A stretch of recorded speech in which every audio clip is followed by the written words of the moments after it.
By now, I'm sure you've heard about the Progressive Bitcoiners partnership with Sun Exchange, the solar cell leasing platform that is bringing solar power to businesses and communities in South Africa. It turns out signing up is incredibly easy, and having recently done so, I was excited to see that I could help fund their new project, which is providing solar energy to Groot Constantia, South Africa's oldest winery. Why would a winery do this? Well, it's simple: to maintain their commitment to conservation while meeting the unique energy demands of a vineyard. With Sun Exchange, you can easily earn Bitcoin and make a positive impact on the planet. With their new partnership, I'm hoping maybe we can earn bottles of wine back instead. But in the meantime, I'll take some sats. And lucky for you, Progressive Bitcoiner listeners get a free solar cell with their first purchase at thesunexchange.com/Progressive Bitcoiner. So this is a forward calculation. So this is one Bitcoin mining company using landfills. So their estimate is that this is one company. In the next 6 years, they can mitigate the release of 143 million tons of carbon dioxide equivalent. That's simply through Bitcoin mining using landfill gas. So that'd be the equivalent of planting 2.3 billion trees and having them grow for 10 years. It'd be the equivalent of taking 31 million cars off the road. That's what one landfill gas mitigating company using Bitcoin mining can do within 6 years. Welcome to the Progressive Bitcoiner podcast, where we explore the intersection of Bitcoin and progressive issues. I'm your host, Mark Stefani. My guest today is Daniel Batten. Daniel is an entrepreneur, coach, ClimateTech venture capitalist, and author. He's a lifelong environmental advocate who has lent an objective eye to Bitcoin's environmental impact. What I find most beneficial about Daniel's research is not necessarily the data itself, but the manner in which he presents it, without an agenda or pretense. Before the recording of this podcast, I felt Daniel was one of the best voices in the Bitcoin and environment discussion, and our conversation only solidified that sentiment. Thank you so much for tuning into this episode with Daniel Batten.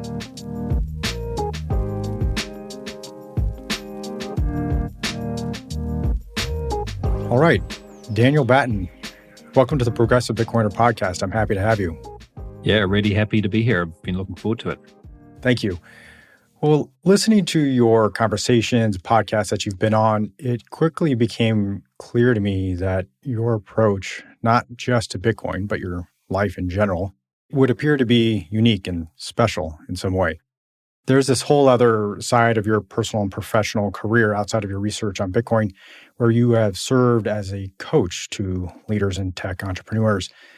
And I gather that there were some formative experiences that led you to this position. I'm hoping you could share one that stands out to you that served as an impetus for you to believe that you could best serve others through this coaching capacity. Yeah, sure.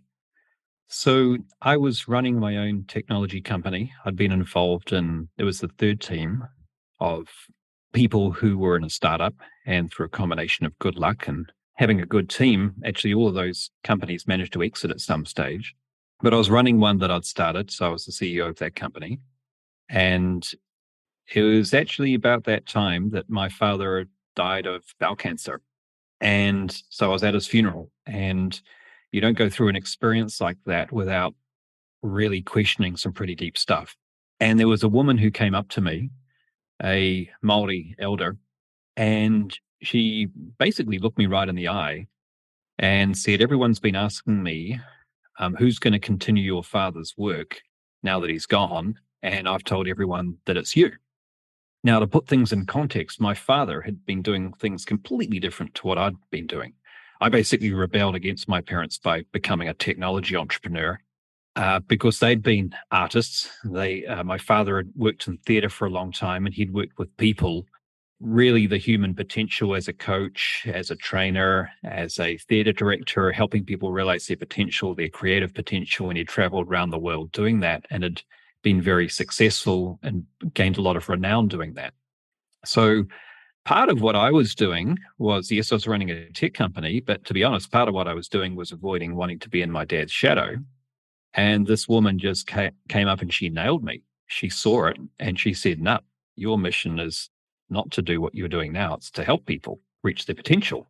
And I had one of these moments where I knew she was right, but man, I wish he wasn't, because that was a kind of an inconvenient thing to say after I started a tech company and we'd raised capital. And I was like, oh man, I've got to tell my board I'm going to step down and all these things. And of course, I didn't want to do it right away. I wanted to do it responsibly, but I knew she was right. I had felt it anyway. And so over the course of the next year, I moved out of my role as a CEO. I found someone to replace me who I would say grew it more successfully than I could have myself, because she had the passion that I was no longer feeling for it. And I moved into this whole new area of coaching people, really knowing nothing. So it was starting from scratch. And over the next 10, 15 years or so, started to work out how best I could help people, and came to the astonishing realization that maybe the people I got to help were people like me, other technology entrepreneurs. And so for about a decade, I worked with other founders of technology companies, helping them with all the things that you really need help with and frankly never get help with when you're running a tech company.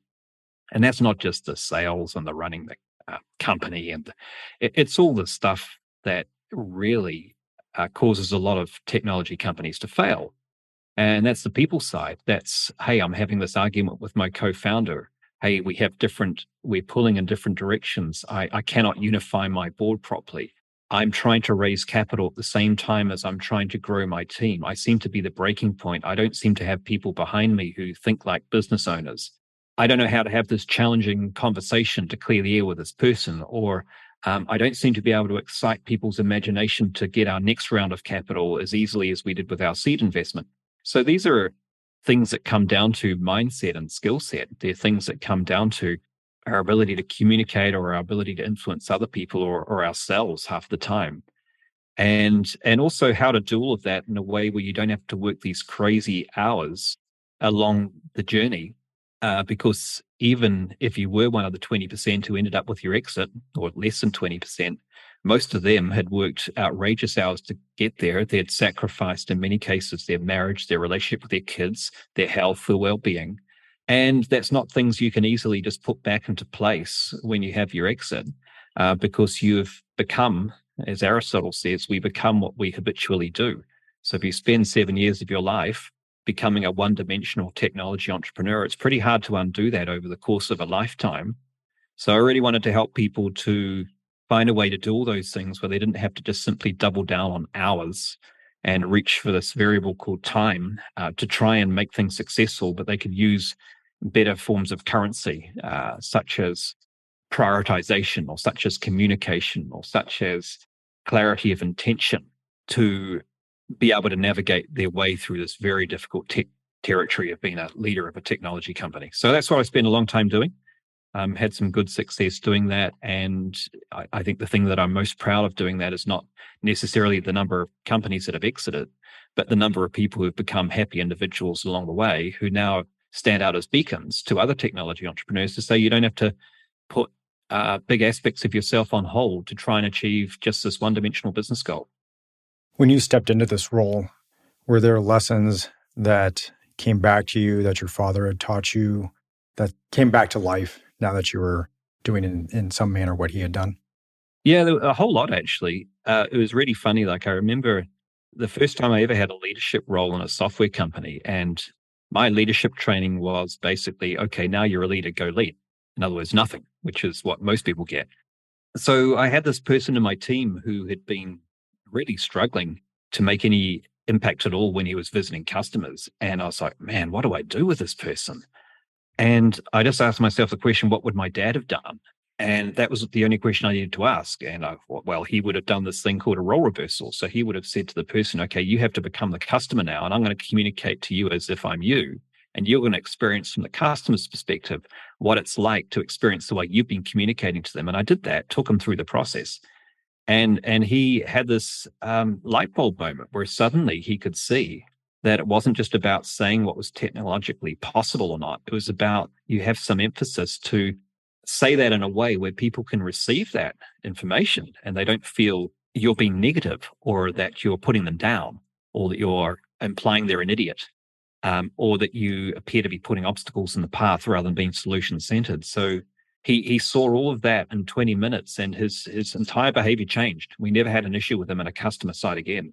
So there's been many times when I've just followed his lead and thought, what would he have done? and found that I had those answers. That's pretty special. This Maori leader or elder that you met at your dad's funeral, you said that she helped allow you to see the mistakes that you had made in the past. Could you tell us what those mistakes were? Yeah, well, one of the big mistakes was a lot of what I'd done. Yes, I'd quote unquote achieved things in business, but there was a lot of relentlessness. Well, relentlessness is the wrong word. Feverishness, I would say, feverishness to achieve a certain goal. And there's nothing wrong with goal setting. Goal setting is essential in life. It's a ship without a rudder cannot leave the harbor. But I was very attached to the outcomes of these goals. And as a result, sometimes wouldn't see where I was using a strategy to knock down a brick wall by beating my head against it until either the brick wall fell down or I did. And the way that I do things now, and this is really what got behind me getting into doing Bitcoin research. I didn't have a goal at the start of the year to be doing what I'm doing now. I didn't write down on my New Year's resolution, I want to do deep research into Bitcoin and the environment. I had no interest in doing that at all. But it came out of just responding in the moment to things that were happening around me. And that led me very quickly to the realization that what I wanted to do is I just wanted to do some research for its own sake, for no objective, but simply to answer a question that I had a lack of certainty about, which is I had people on one side, my environmentalist friends who were saying Bitcoin's terrible for the environment. And I had my Bitcoiner friends saying, no, it helps to build out the renewable grid. I'm saying we can't both be right. Maybe the truth is halfway in the middle, but I need to find out my own answers. And I just decided that even though it wasn't a goal I had, I was just going to follow that intuitive thought and see what happens. What happens if I just spend a lot of time going deep into this and finding my own answer?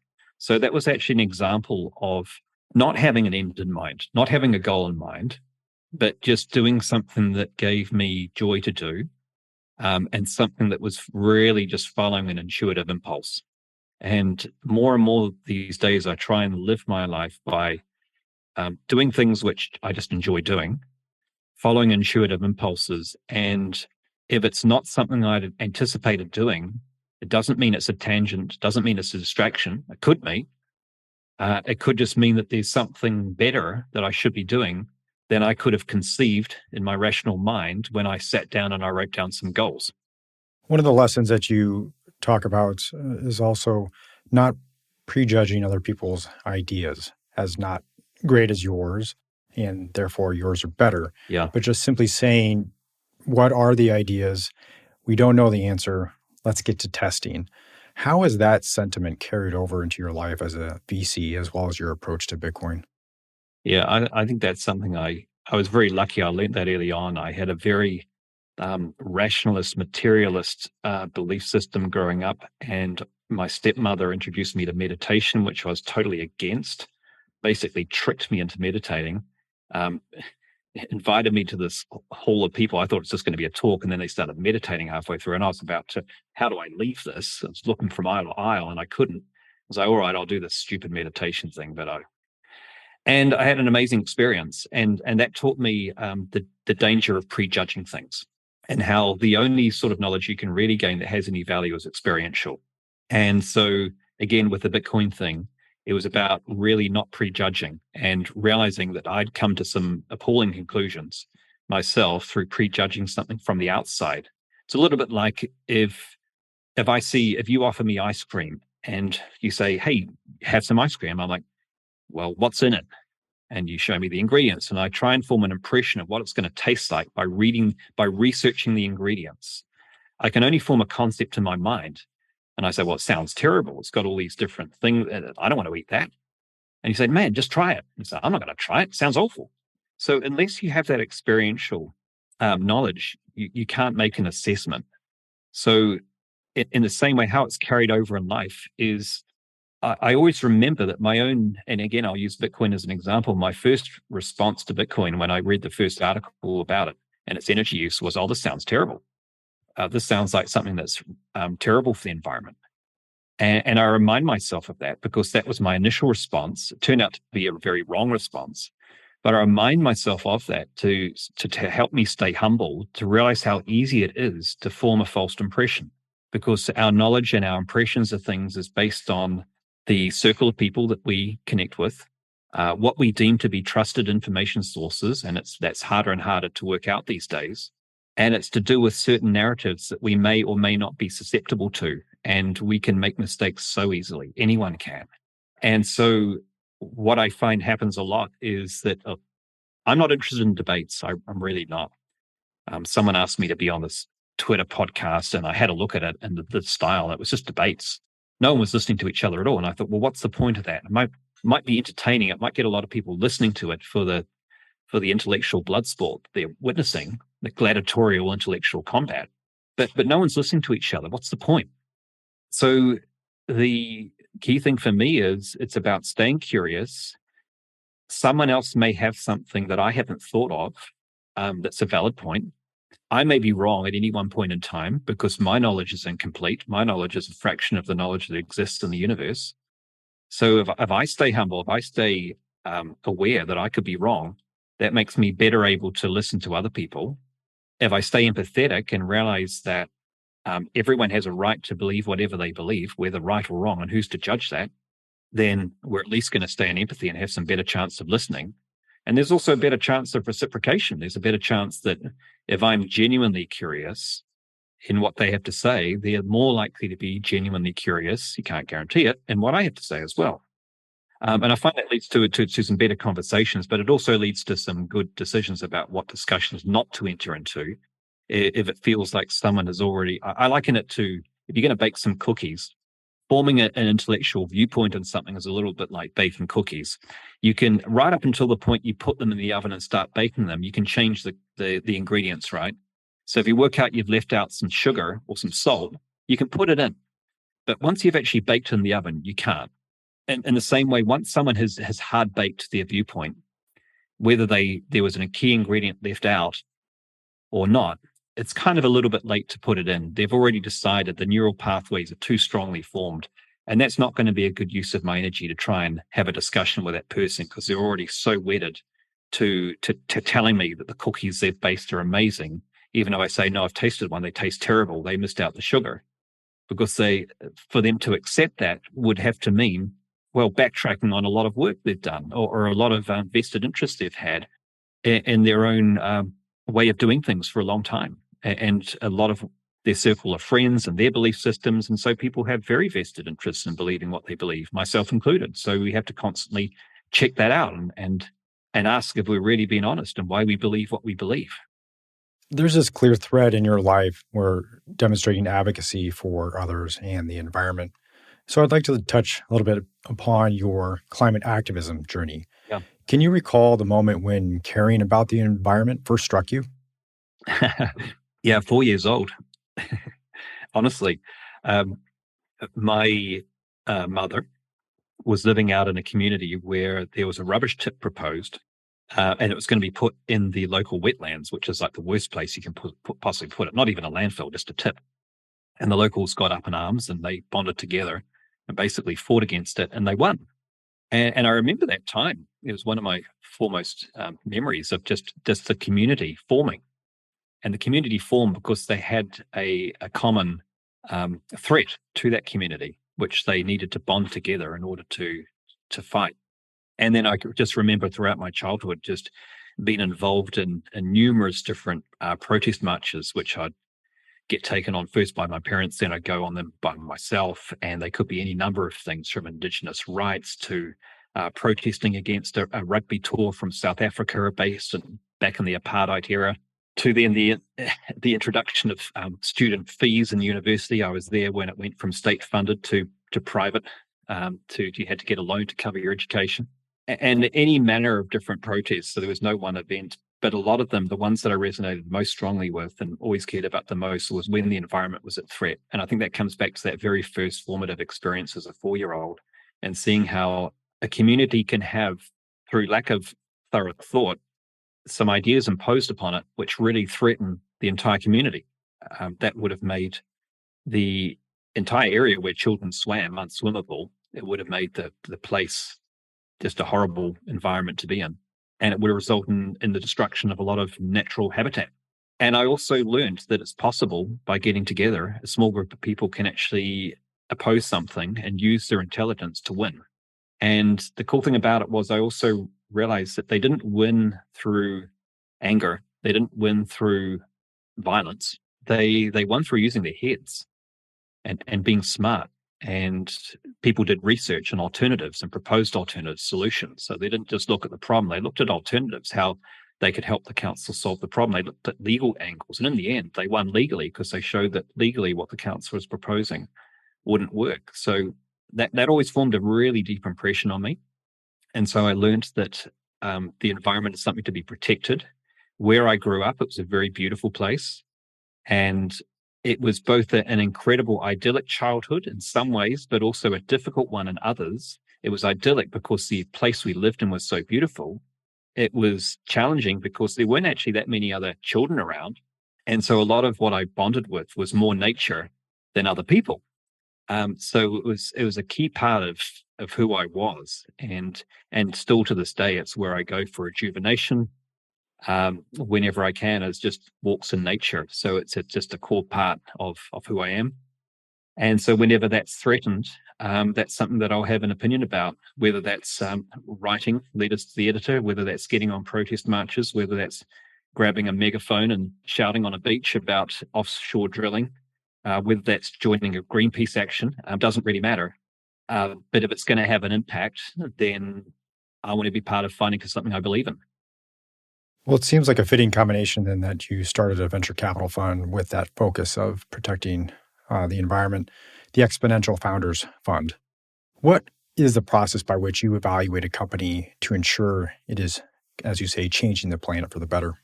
Yeah, that's been a lot of fun because that was bringing two worlds together and realizing that, hey, this stuff that I've done a lot of in the technology sector, we can actually use some of this technology to do some really cool stuff that can help the environment. And I don't believe that technology is the whole solution. I'm not a technocrat.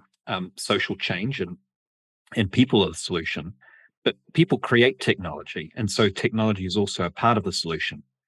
And so what we look at with these technologies is, of course, we've got to make sure they tick the will it get a return from investor box. But if that's all we're doing, that's of no real interest to me. There's a lot of technology out there that can get a good return to investors, but it doesn't really do anything which is a net positive for the environment. It might be neutral, but it's not net positive. So we would start to ask ourselves questions such as, well, can this mitigate emissions? Our biggest challenge right now is climate change. So are we investing in technologies that can help to slow down climate change? And so we invested in, I'll give you an example of two. One was a technology, which not many people know this, but most of the world's horticultural growth of certain foods, such as tomatoes, such as a whole number of fruit and vegetables, are grown in these massive, technologically optimized industrial scale greenhouses, which have technology to the hilt to optimize the nutrient flow, the water, the heating, and the carbon dioxide, because plants like extra carbon dioxide to grow. And guess where they get carbon dioxide from? Natural gas. So these are all, every time you're eating a tomato, there's a carbon footprint. Of course, there's a carbon footprint from the transport, but the biggest part of it is actually the carbon footprint of the natural gas that was burnt to supply the heat and the carbon dioxide. So there's one company who says, well, hang on, we can do something that's carbon neutral. We can use slash from the forestry industry, a byproduct which would have decayed into carbon dioxide anyway. So we're not taking natural gas out of the ground. We can burn that.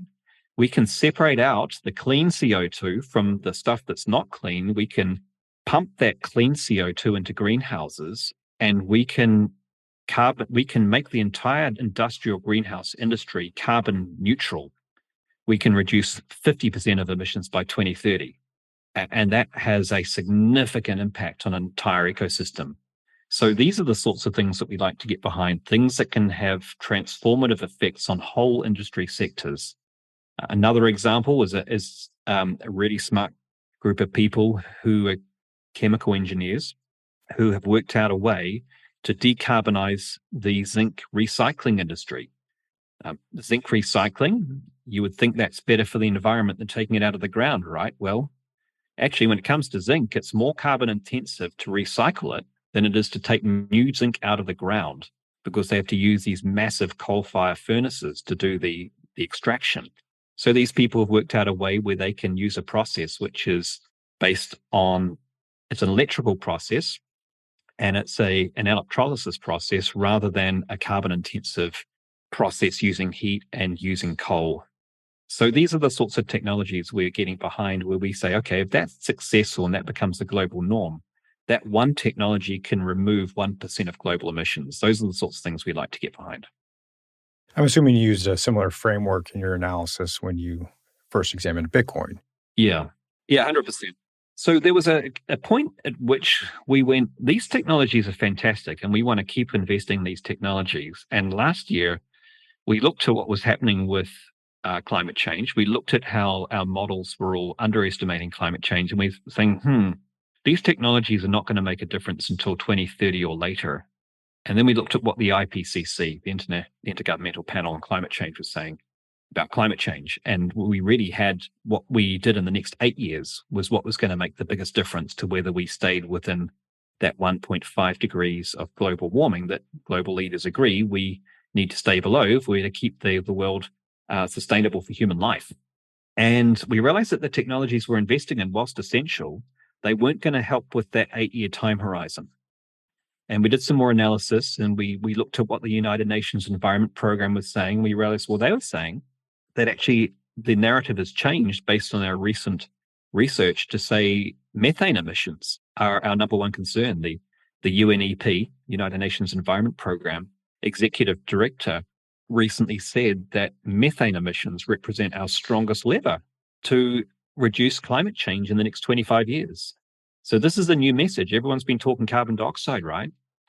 And of course, that's still a huge part of the picture. And the new urgency is actually slashing our methane emissions, because they are, as we know, 84 times more powerful than carbon dioxide over a 20-year period, or 30 times more powerful over a 100-year period. In other words, they're a lot worse. So we started to look at, well, what can we do to mitigate these methane emissions? And to cut a long story short, looking at a whole range of different technologies, the only one that was both economically, logistically feasible, and number 3 was ready today as opposed to ready in 8 to 10 years' time, was Bitcoin mining. Because the thing a lot of people fail to grapple is there may be more quote unquote perfect solutions such as methane sequestration, but there's a big problem. Number one, that technology isn't ready. Well, that's a problem. What are you going to do in the meantime when we've got, since you and I started talking, we've had 45,000 tons of methane that have gone into the atmosphere? We're just going to wait till we get the perfect solution? Well, there's an adage in the environmental sector, which is that the perfect is the enemy of the good. And you can spend a long time waiting for the perfect solution, but you've got to go with the technologies that exist right now. So that's the first thing. And the second thing is that any sort of emission mitigation, whether you agree with it and whether you like it or not, is irrelevant. We live in a world where things get done when there is a financial incentive to do it. Now, you can say that's not fair, it should be different. And I'd agree with that. That'd be great if we lived in a world that's different, but that's not the world we live in. And us wishing that it was different is not going to change that. So the reality is, when you find the financial incentives for actions, those are the actions that will occur. So we cannot regulate our way out of climate disaster. We can't just start fining people and saying, we'll punish you and we'll use a stick. We've actually got to use a carrot. That's, from a behavior change point of view, that's going to be much more likely to succeed. And from a point of view of just understanding the world in which we live and the economic drivers for change, it's going to be much more likely to succeed. So, for example, if you have a landfill and your alternatives are, number one, you could put a flare stack up, which costs you $1 million to put it up, and then hundreds of thousands of dollars per year to maintain it. And even then, it's only 92% efficient and 8% of methane still goes into the atmosphere. Or you could do something which is 99.9% efficient. It removes almost all of the methane, and it doesn't cost the landfill operator anything. In fact, they get paid for the electricity that's produced. Well, which one do you think is going to be more likely to get traction? You're comparing something which has a high cost and isn't even that good at mitigating the methane versus something which turns a liability into an asset and is almost 100% able to mitigate that methane. And so those are the solutions that we absolutely have to get behind. And then you look at alternatives and you say, well, could we use that gas for something else? Could we use it for generating electricity? Could we use that electricity for EVs or for hydrogen or for hospitals or for and you start to look at it, and these are good questions to ask, and we should ask these questions because you want to get the most useful use of that power. And you realize very soon that actually it's just not practical, because unless you have something which can use it on site, that's not a hospital. You're not going to put hospitals next to landfills. It's a health hazard. You're not going to put residential housing units next to hospitals. They're not going to sell. So you have to get something which is either on site. Otherwise, you've got a big transport cost. And the cost of that is enormous. Gas pipelines, $5 million per mile. Building out pylons, $2 million per mile. So it's not going to happen. You can look at calculators on the EPA's website, which will show you why we still have a problem with flaring methane into the air. And the reason for that is there hasn't been an economical way to get rid of it. And now there is. And Bitcoin mining provides a way to monetize it, to get rid of that methane, and to do something which can actually, right now it's available, can make a huge difference. So we looked at those factors, but then we also got more interested and we said, well, let's actually quantify it. Let's quantify it. If we did this, how much methane could it take out of the atmosphere? And then things got really interesting, because we said, well, what if we did a fund? And this fund was specializing in investing in the technologies which would make the most urgent difference to the most urgent to reduce gases in the world right now, which is methane. And we factored in that if we put $1 million into a fund and we invested that into Bitcoin mining operations that are mitigating methane, that for every $1 million that went in, that would reduce over 500,000 tons of CO2 equivalent per year, over 500,000 tons of CO2 equivalent per year. So in other words, every dollar is reducing half a ton of net carbon dioxide equivalent emissions. And in terms of a dollar put in, if you look at the carbon markets right now, for a ton of carbon, you might pay $50. And what this is saying is actually for $1, you can mitigate half. In other words, for $2, you can mitigate a ton of carbon dioxide equivalent. So we do a lot of the numbers and making sure that every dollar that we put into this is going to reduce as much carbon dioxide equivalent as we possibly can.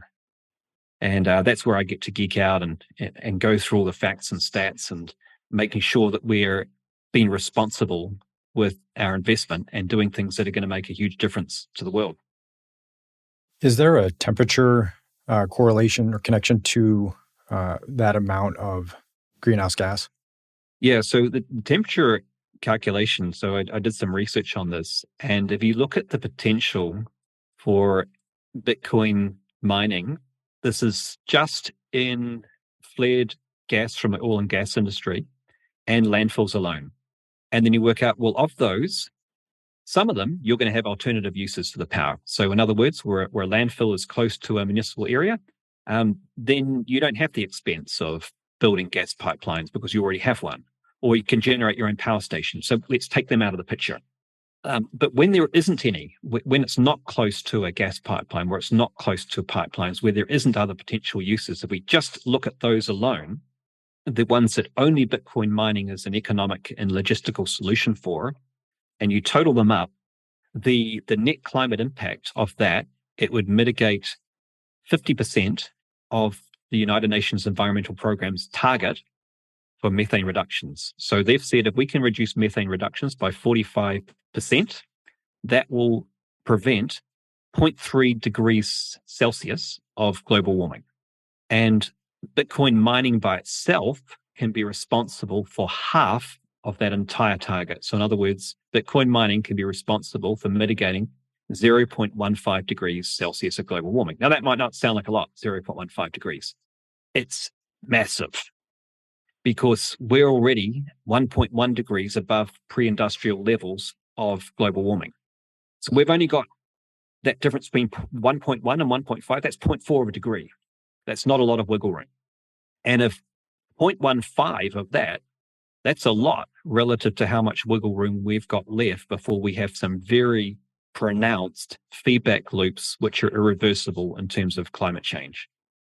So the potential is absolutely enormous.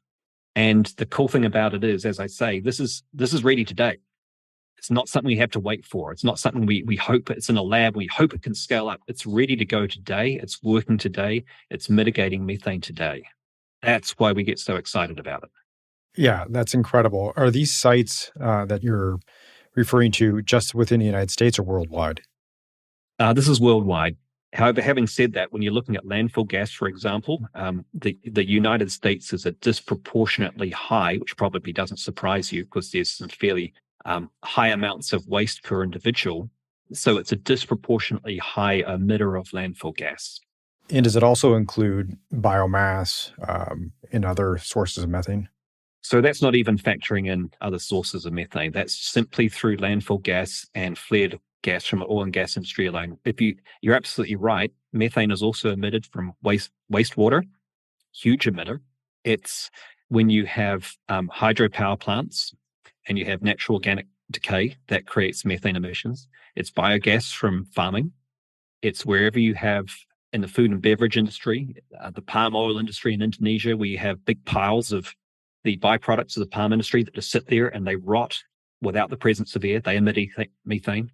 It's rum distilleries. There are massive sources of, and it's also orphaned oil wells. There's a lot of oil wells around the world, tens of thousands of them that are simply leaching methane into the atmosphere because no one owns them. No one's taking responsibility for them. Year after year, they're leaching methane. And the costs to plug them up are around $50,000 plus per unit. But again, if you can turn that into an asset and use that to power Bitcoin mining, you're turning an environmental liability into an asset. So that 0.15 degrees is not even factoring in all those other potential uses of methane. It's just looking at the major two. If you start to factor those two in as well, you're probably talking about half of the entire wiggle room we have left. In other words, it could be in advance of 0.2 degrees Celsius that you're looking at as potential.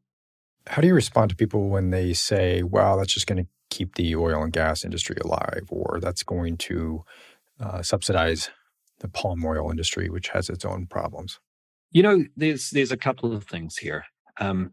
We could speculate about whether that's true or not. I don't believe that is true. I believe that what will keep the oil and gas industry alive will be factors beyond whether they can mitigate their methane successfully or not. Oil and gas industry has been generating around $1 billion in profit per day as a global sector for a very long time. This is peanuts compared to that. And it's about, well, which would you prefer? Would you prefer an uninhabitable planet because we didn't deal with our methane emissions, or would you prefer the possibility that this may be helping an industry which you personally despise? I don't have a great deal of love for the oil and gas industry myself. I spent time protesting against their explorations off the coast of New Zealand. But we can't allow our personal feelings and antagonism to stand in the way of doing the right thing. And if the right thing is saying, hey, we've actually got a bigger concern here, which is get the methane out of the air or we're all going to die, let's actually tend to what matters more and put our speculation about who it may or may not be helping to one side for now. Absolutely. Well said. I'm curious to know there are already several Bitcoin mining companies doing this worldwide. And I'm wondering if we have any data available already about the reduction in methane, or is it just estimates? Look, we have that. Look, it's early stage. So I would say that Bitcoin mining using methane is a little bit like where Bitcoin was back in 2011. So it's very young. However, it is exponentially growing already. We have gone from one company doing this a year ago or a year and a half ago to more than 10 companies today that are doing it. I would estimate that in another year's time, we'd have more than 40 companies doing it. It's growing at an exponential rate. And there have been some companies that have come out and they've made some estimates. We can look at it in terms of trees, actually. So this is a forward calculation. So this is one Bitcoin mining company using landfills. So their estimate is that this is one company, in the next 6 years, they can mitigate the release of 143 million tons of carbon dioxide equivalent. That's simply through Bitcoin mining using landfill gas. So that'd be the equivalent of planting 2.3 billion trees and having them grow for 10 years. it'd be the equivalent of taking 31 million cars off the road. That's what one landfill gas mitigating company using Bitcoin mining can do within 6 years. That's just incredible. It's pretty phenomenal. I mean, the numbers are insanely good. And as I say, if you to get some context, there is nothing like if I look at all the different climate technologies that I've seen, and I've probably seen more than 250 of them in the last decade, there is nothing that comes close to that. There are things that are maybe cooler technologies, that are sexier technologies. This is pretty low tech solution, but who cares? It's available today. It works, and it takes the most dangerous greenhouse gas that would have gone into our atmosphere out of our atmosphere, and it provides the economic incentives to make that happen, whereas other technologies or regulatory frameworks have not found a way to do that yet. Wow, I'm kind of in awe right now with those numbers. We can look at the numbers and cite the data. I'm curious to know your thoughts on like the average Joe and how they may experience Bitcoin mining in particular. How is it brought to a nationwide, worldwide attention? For example, is it through greenhouse gas reduction? Is it through fewer blackouts? Is it through cheaper prices? How does that play out in the day-to-day lives of an average person? Or does it? Yeah, look, I think it will play out, and it'll be different messages for different communities. So, for example, there's a Bitcoin mining company in New Zealand who are using hydropower. And what they did is they reached out to the community and they just started chatting to them. And the community had no idea about what Bitcoin mining was. And all they explained was very simple. They said, look, a lot of the time, there's a lot of this hydropower that just gets wasted because there's a lot of rain here and there's more rain than can actually be used by the grid. You can't store it. I mean, sure, at one time you might have batteries, but even batteries after 4 hours, you can't store beyond that. And if you had flooding that's going for days in a row, once the batteries are full, they're full. And so what do you do with all that extra capacity? And they said, look, it's just getting wasted. And because it's getting wasted, that's an opportunity where this local grid could be earning revenue, which they're not. And if they're earning revenue for it, that's actually good for everyone because it makes them more profitable. And if they're more profitable, that means that your electricity prices are going to be less. And so sometimes it's just explaining that. And this is not greenwash. This is not trying to pull the wool over anyone's eyes. These are just truths. Another possibility might be if you're using curtailed solar energy. Most people don't understand that there's nuances, right? And they see a new customer of electricity coming on board and they think, well, that's going to compete with me, right? They're going to compete with me for this electricity. And it's about explaining that actually there's two different types of customer. There's rival customers and there's non-rival customers.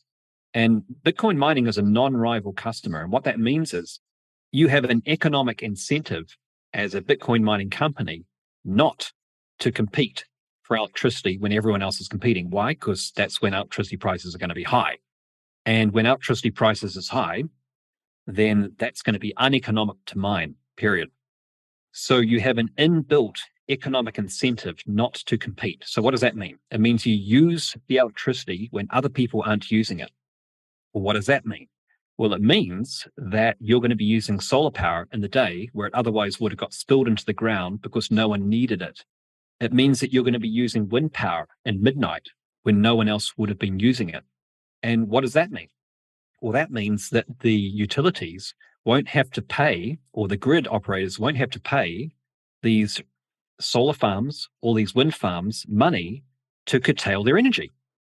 Because right now they have these contracts and it says, hey, if we as the grid owner or we as the utility have to ask you to curtail your energy, in other words, not give it back to the grid, we actually have to pay you a penalty.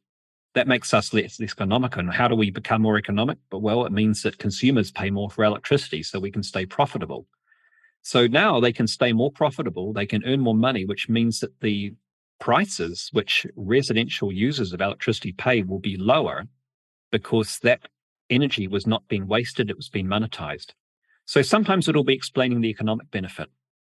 Sometimes it'll be explaining to people that if you want to build out a renewable grid, which pretty much everyone wants to do. There's a few people, a few lobbyists, or a few people who think it's a bad idea because it makes it less stable and we should rely on fossil fuels because they're more stable.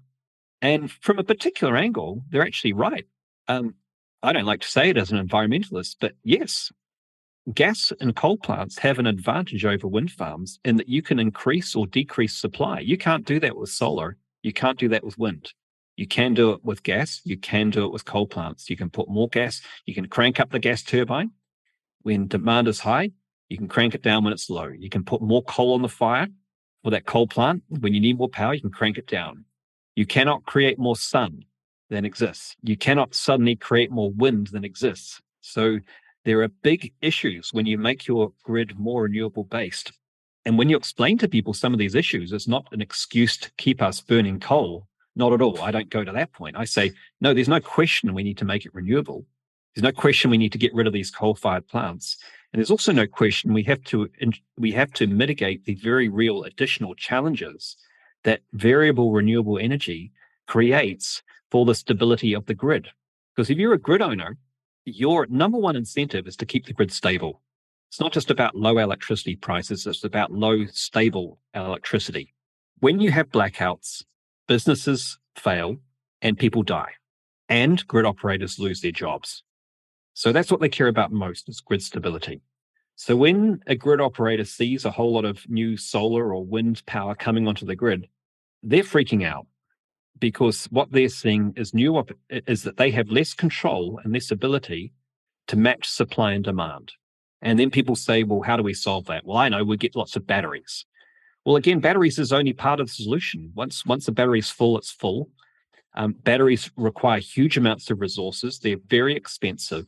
And there's a risk that when you're using that battery power, once you discharge it back to the grid, it might be uneconomical. You might be putting that battery power back into the grid at a time where you get very little money for it. So it's not profitable.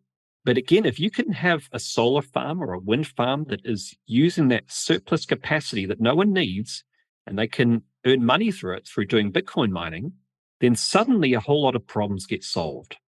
It solves the problem of stabilizing the grid because you have an incredibly flexible customer who the grid can contact and say, hey, can you power down? Because we're in danger of reaching blackout if you don't. And they can power down immediately.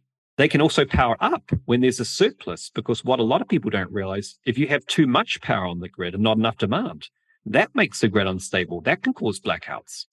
So they can soak up demand and help stabilize it in times when there's not enough demand. And they can also provide that first customer for solar and wind farms, which means that you're going to actually build out the grid. Again, most people don't realize there are 5-year interconnection queues to get onto the grid. In some parts of America, the average is 3.7 years for a solar plant or a wind plant to get onto the grid. We haven't got 3.7 years to wait.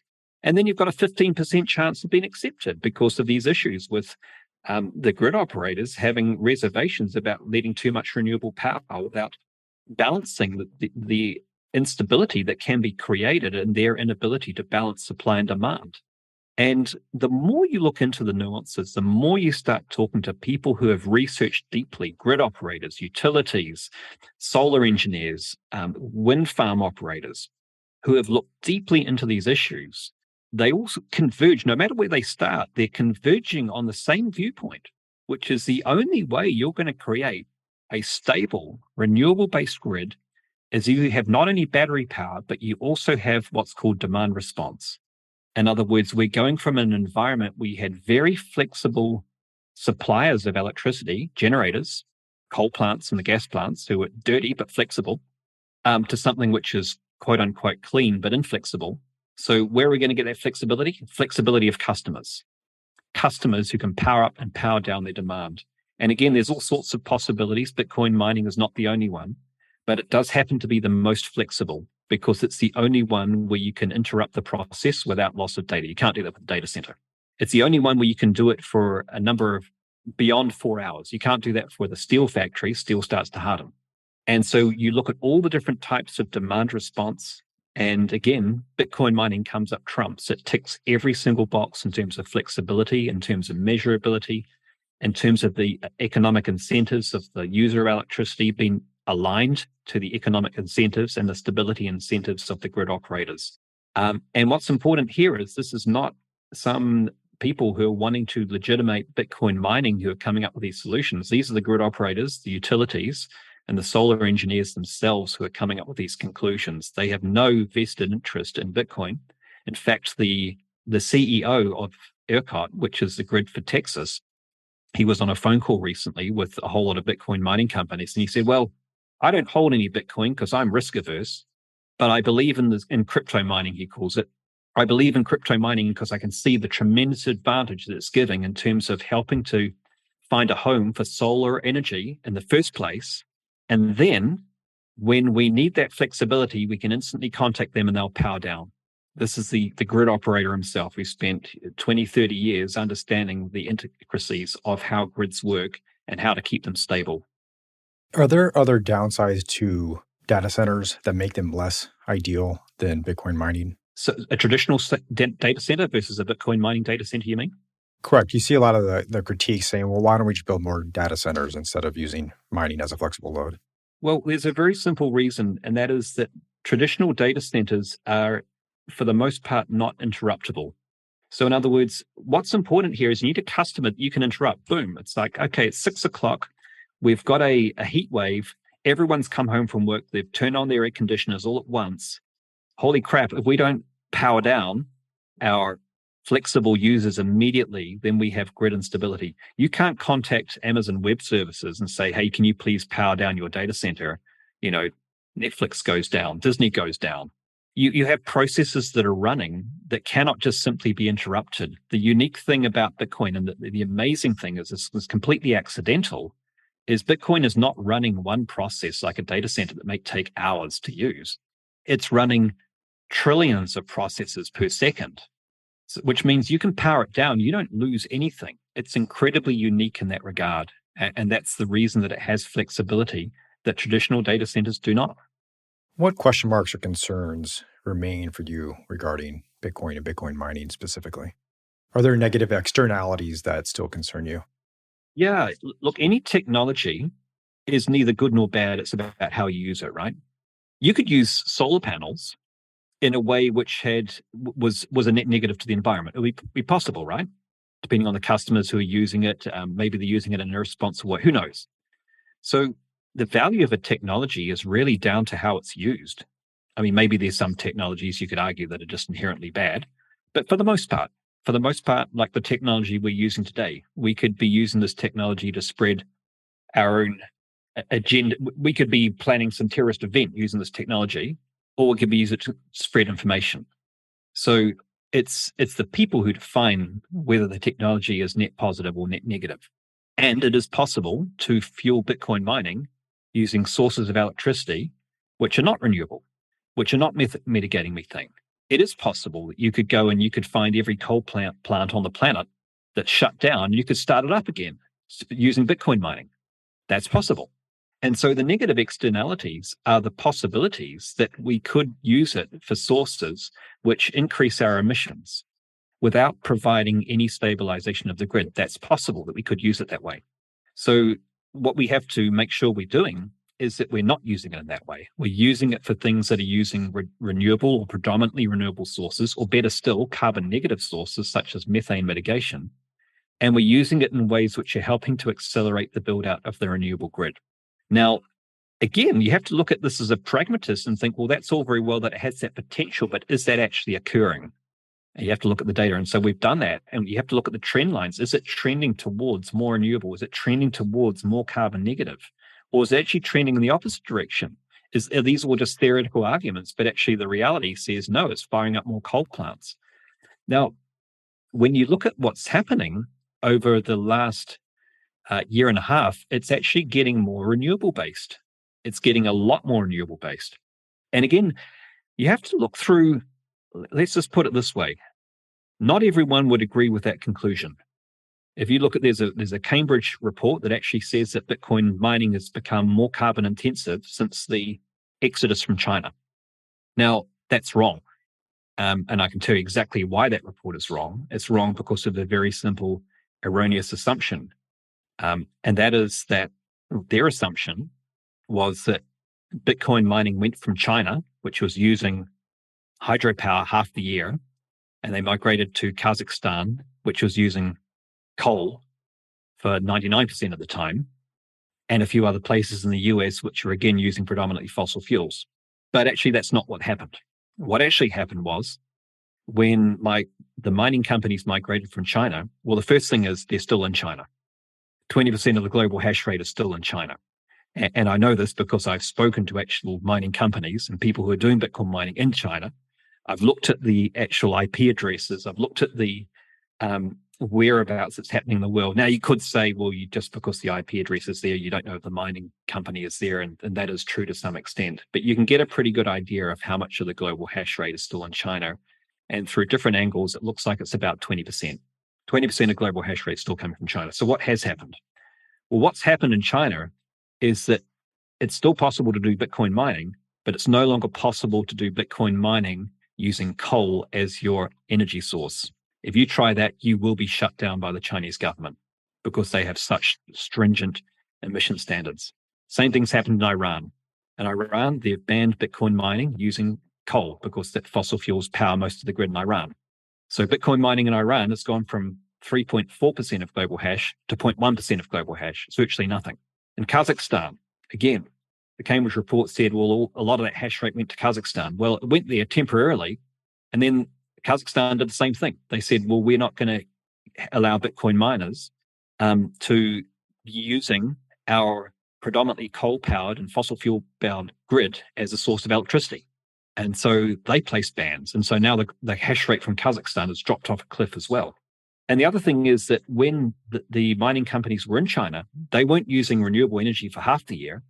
They were only using renewable energy during the rainy season. The rainy season is 3 months of the year. So they were using hydro for 3 months, and they were using coal for 9 months. And that was more than 50% of the global hash rate. Since the ban, now they're using solar and hydro for 12 months of the year. And that's 20% of global hash rate. So it's cleaned up immensely in China. People are no longer in Iran for the most part. Most of them have gone from Kazakhstan. So that's cleaned up the energy sources. And where they've gone is predominantly, and I know because I'm speaking to Bitcoin mining companies on a regular basis, all of the growth, all of the new growth and new mining companies is using renewable sources, often behind the meter. In other words, they're not even connected to the grid. They're doing direct relationships with wind farms, with solar farms, with hydro farms, or they're looking to do methane mitigation.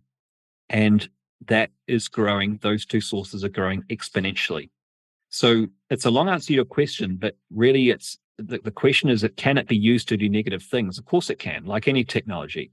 Any technology in the world, you can fuel it from a clean source or a non-clean source. So Bitcoin mining is not unique in that regard. That's not a failure of Bitcoin mining. That's a failure of technology. And that's a failure of our ability as humanity right now to be able to give an audit trace that tells you whether you've got green electrons in your grid or not. There are people working on that solution, but it's not ready today. In the meantime, the best way we can do it is if every industry in the world attempts to use as much green energy and carbon negative energy as you can. And again, if you do an audit of the Bitcoin mining industry, it's actually leading the world in terms of the amount of renewable energy that it uses, in terms of the amount of carbon negative methane mitigation potential that it's creating for people and for the planet. Just a couple more questions here before we wrap up. This one is a little bit of an aside, but I'm curious to get your response here. One of the videos that you watched during your research process here of learning more about Bitcoin was the debate between Lynn Alden and Alex DeVries, and that helped shape your opinion on Bitcoin. I'm curious to know what it was about Alex's input, his opinions, that you didn't agree with or found questionable. Oh, a number of things. So I look at this as a venture capitalist from a due diligence point of view.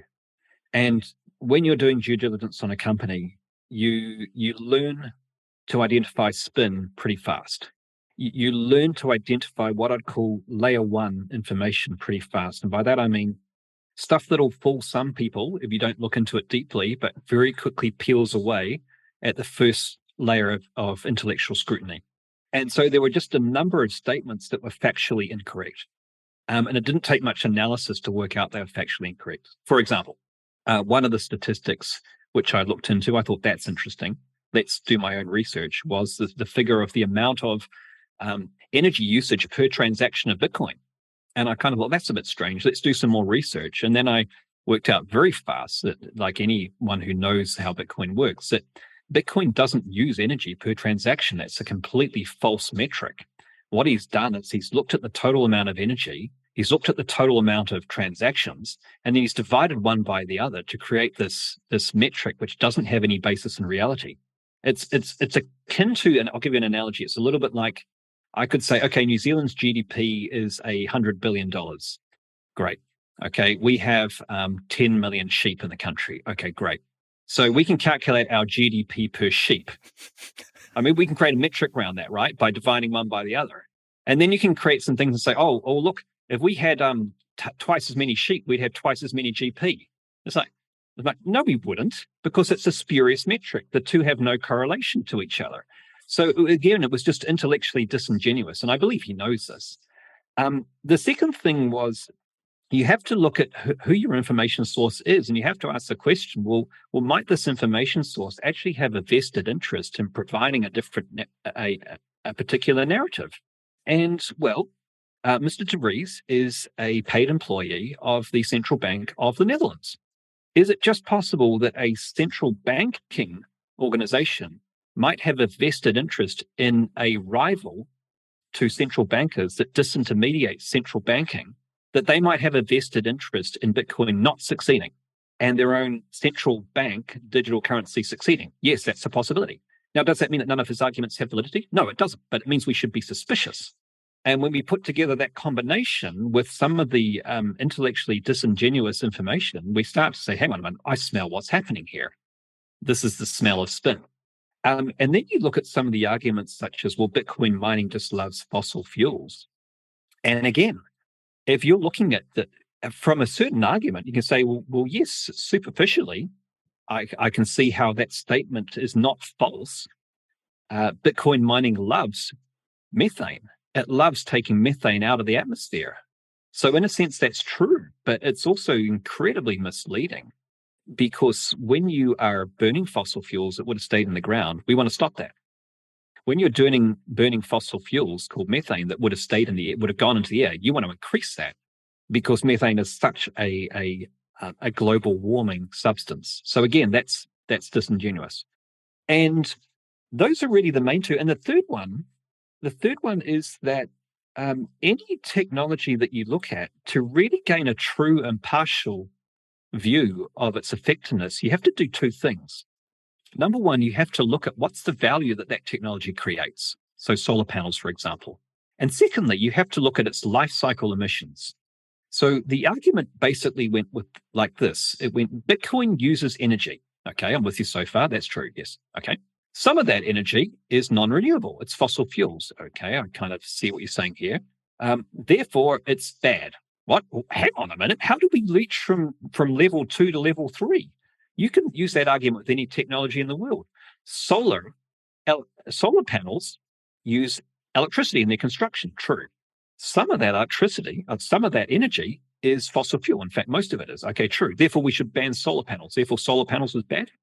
See, when it's solar panels, we can see that logic is false, because we haven't taken into consideration the net environmental benefit of the technology. When it's Bitcoin mining, however, when the environmental benefit is less obvious than it is with solar, that false logic goes unnoticed. So we have to look at things objectively. We have to say, hey, we're going to look at a technology. We have to look at its carbon footprint, which any technology will have. I'm yet to see a technology that doesn't. We also have to look at its net environmental benefit. And only when we put both together can we do a true audit and make a statement about its net contribution. And when you start to look at what Bitcoin mining can do for the build out of the renewable grid for methane mitigation, it more than many times over mitigates for the relatively small carbon footprint it has in much the same ratio as solar technology itself. I would say that for every ton of CO2 emissions that solar creates, it probably mitigates 15. Bitcoin mining, it's about 10. For every ton of CO2 emissions that it creates, it mitigates 10, or it has the potential to mitigate 10. It's not doing that yet because it hasn't reached that point of ubiquity that solar has, but it has the potential. So in the same way, we should not have Solar actually took 30 years to get to the stage where it had a neutral benefit to the environment. The first 30 years, it was in carbon debt that whole time. And Bitcoin mining will reach that inflection point much sooner. It's only going to take 15 years till it becomes a net environmental contributor. So it'll reach it much faster than solar. So those are some of the things that I found disingenuous, that didn't stand up to that first layer of scrutiny. And then the final thing which is really important, is I think a lot of people have trouble with Bitcoin because they don't understand its utility, its usefulness, and it's what we see wildly fluctuating prices. We see volatility. We see some people getting very rich off it. We see that people saying it's a Ponzi scheme. This is what we typically read about it. What we don't see about it, and we don't hear about it in the West, we don't hear about how people in Ukraine are using that to travel across borders as political refugees and taking Bitcoin with them so that the women and children who are setting up in Poland can restart their lives financially. And we're not talking a small number of people, we're talking hundreds of thousands of people. What we don't see is the women in Afghanistan who are legally discriminated against by the Taliban and prevented from having a bank account, that now, because they can have Bitcoin, are actually able to be paid, and businesses can be set up that actually pay women, that give economic sovereignty. And what we don't see is the people who don't have their savings eaten away by hyperinflation, who now have a store of value, so that they have economic sovereignty. And what we don't see is the people in Latin America who are getting remittance payments from people who live in the US, who, rather than having to pay 20% of that every month on Western money order remittance fees, are now getting 100% of that, which can be the difference between living above and below the breadline. And these are happening in the millions. We don't see the people in Nigeria who are fighting against an oppressive regime, who have no freedom of speech, where the financial system is weaponized against them to freeze their bank accounts if they speak out against the government, who now are able to use Bitcoin as a means where they can still have a voice and not have their assets frozen and still continue to speak out against social injustices. So Bitcoin's very unique in that its utility is felt in the developing world first, and then the West last. And so it's also important that we get people to understand, and you'll understand this very well, is the utility actually starts predominantly in the developing world first. Just because we don't experience a personal value of it. I remember one person saying, well, tumble dryers, they use more energy, but they do something useful. They help me get my washing clean. Bitcoin does nothing useful. Well, actually, it does nothing useful to you, or nothing useful that you have seen. But that doesn't mean it's not useful to people elsewhere on the planet. That's where we need to open our eyes a bit wider. I was going to ask you what you would tell your peers, your colleagues who don't agree with you on Bitcoin, if there was one thing that you could help them learn about Bitcoin outside of the environmental data, in the understanding of its importance, what would that be? But I imagine it's that latter. I'd tell them to watch the movie The Big Short to understand the context in which Bitcoin was created. And I'll tell them to look at the first ever Genesis block, which has the embedded message, which says, Chancellor on the brink of second bank bailout. And to remember that Bitcoin was created as a response to incredible economic injustice, because of cozy relationships between regulators and central bankers, because of unethical behaviors and illegal behaviors of people in large investment banks that went completely unpunished. And the people on the streets suffered, and the small business owners suffered, and the banks were bailed out. And quantitative easing caused one of the biggest wealth transfers in a generation, from the poor to the middle class and the rich. And Bitcoin was created to stop this social and financial injustice, to stop the possibility that systems of money could be corrupted so easily, and to show that in an environment where you cannot trust the people who are close to the money to do the best things for the people, if you create a peer-to-peer grassroots system for the people, then you have the basis for transformation of our financial system. That's not going to solve all the world's problems, but unless you solve that problem, then you cannot create social justice. Start with that point, and then from there, understand its utility. And then from there, stay curious and look below the surface. Do deep analysis, not shallow analysis. Ask who your information sources are. Ask if what you're reading in the media may just be the lazy, non-investigative journalism of someone who's retorting a single site that was created by a single employee of a central banker who has a vested interest in the non-success of Bitcoin, and start to inquire and look at things more deeply. That's what I would say. Daniel, what gives you hope? Working in the sector that I work in gives me a huge amount of hope, because I get to see all the smart people who are building all the smart technologies and the smart responses to some of the world's biggest problems. And I also work as a volunteer, and I see a lot of the work that's done in looking at rebuilding some of the rivers of the world that have dried out, and looking at reinstituting the flow of these rivers. And I see the tremendous work that's been done by people that goes unreported because it doesn't sell newspapers or online newspapers. But I see these stories all the time, the stories of the technology, the stories of innovation, and the stories of people getting together to create solutions.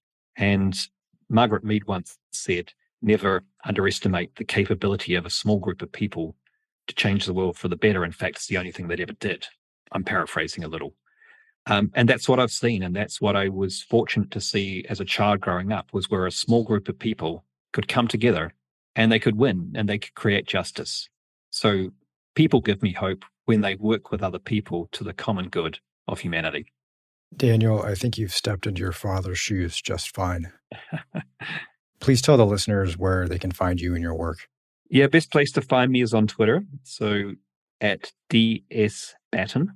It's Batten. And if they want to go deeper into the weeds, into some of my research, they can look at my website, which is batcoins with a Z.com. Thank you so much. That was a true pleasure. Hey, don't forget to visit sunexchange.com/progressive Bitcoiner to buy solar cells that will power the projects that inspire you. You'll earn monthly Bitcoin payments for 20 years from the clean energy your solar cells generate. And the organizations you power gain access to affordable, reliable, clean energy. With Sun Exchange, you can easily earn Bitcoin to make a positive impact on the planet. Progressive Bitcoiner listeners get a free solar cell with their first purchase, so get started at sunexchange.com/progressive Bitcoiner. Thank you so much for tuning in to the Progressive Bitcoiner. If you enjoyed the show, head on over to Apple Podcasts and please leave a review.